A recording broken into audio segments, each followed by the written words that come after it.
आज से 34 साल पहले यानी 1988 के साल में कनाडा ने एक कानून बनाया था, इमरजेंसी एक्ट, जिसे देश या देश के लोगों पर विपत्ति आने पर लागू किया जा सकता था।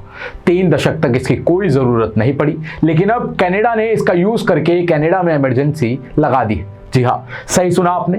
कनाडा के प्रधानमंत्री जस्टिन ट्रूडो ने देश में इमरजेंसी एक्ट को लागू कर दिया है और जिस आपदा के चलते ये एक्ट लगाया गया है उसका नाम है फ्रीडम कॉन्वॉय प्रोटेस्ट। ये प्रोटेस्ट अमेरिका आने जाने वाले ट्रक ड्राइवर्स के लिए वैक्सीन मैंडेट करने के बाद शुरू हुआ था। स्टार्टिंग में ये प्रोटेस्ट हल्का था, लेकिन धीरे धीरे ये बढ़ता चला गया। चलिए सबसे पहले आपको बताते हैं कि क्यों हो रहा है ये प्रोटेस्ट।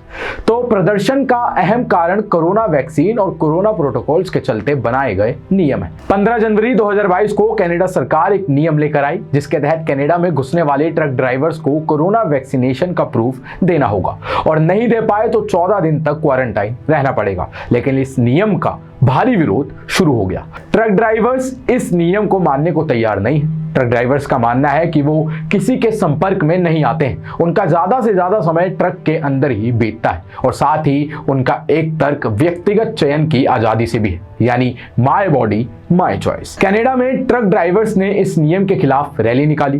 काफिला 28 जनवरी राजधानी ओटावा में पहुंचा और ऐतिहासिक इमारतों के बाहर डेरा डालना शुरू कर दिया और फिर धीरे धीरे इस रैली में दूसरे कट्टर लोग भी शामिल हो गए। उन्होंने फंडिंग करनी शुरू की, पीएम ट्रूडो को गद्दार बताने लगे, इस्तीफे की मांग करने लगे और साथ ही लागू हर किस्म के कोविड प्रोटोकॉल्स को हटाने की मांग भी होने लगी।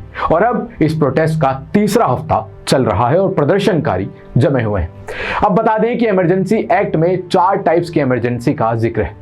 Public welfare emergency, public order emergency, international emergency और चौथी है वॉर इमरजेंसी। इस दफे कनाडा में पब्लिक ऑर्डर इमरजेंसी लागू की गई है और इससे तब लागू किया जाता है जब कनाडा की सुरक्षा पर खतरा आ पड़े। इसमें सरकार क्या कर सकती है, अब इस पर आए तो आपको बता दें कि इसमें लॉज एंड रूल्स का पालन करने का अधिकार अब रॉयल पुलिस को मिल गया है, जिसके चलते सभाओं में भाग लेने से रोक लगाई जा सकती है। सरकारी एजेंसियां सड़कों पर ब्लॉक करने वाली गाड़ियों को भी खींचकर हटा सकेगी। प्रोटेस्ट में शामिल गाड़ियों का इंश्योरेंस भी रद्द किया जा सकता है और साथ ही नियमों का उल्लंघन करने पर 4 लाख तक का जुर्माना और 5 साल तक की जेल भी हो सकती है। अब आते हैं कि क्यों लाया गया यह इमरजेंसी का फैसला, यानी कि कनाडा में इमरजेंसी क्यों लगाई गई। तो दरअसल कई दिनों से चल रहे इस प्रदर्शन की वजह से देश की अर्थव्यवस्था यानी इकोनॉमी पर काफी असर पड़ा है और सप्लाई चेन काफी प्रभावित हुई है। प्रदर्शनकारियों ने सिटी सेंटर को घेर लिया है और सड़कों पर अपने बड़े रिंग खड़े कर दिए हैं। साथ ही टेंट और अस्थायी झोपड़ियां लगाकर राजधानी को ब्लॉक कर दिया है। इस वजह से हालात बिगड़ते जा रहे हैं।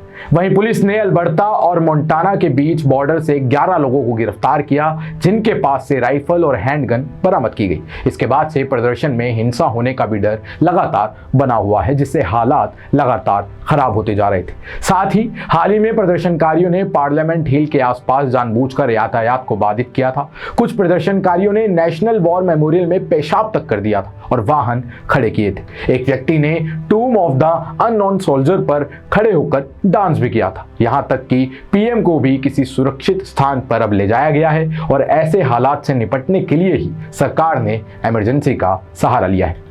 आज की वीडियो में महज इतना ही। आप देख रहे थे ग्लोबल नाउ 24/7। वीडियो को लाइक करें, शेयर करें और चैनल को सब्सक्राइब करना ना भूलें। मैं तुषार, धन्यवाद।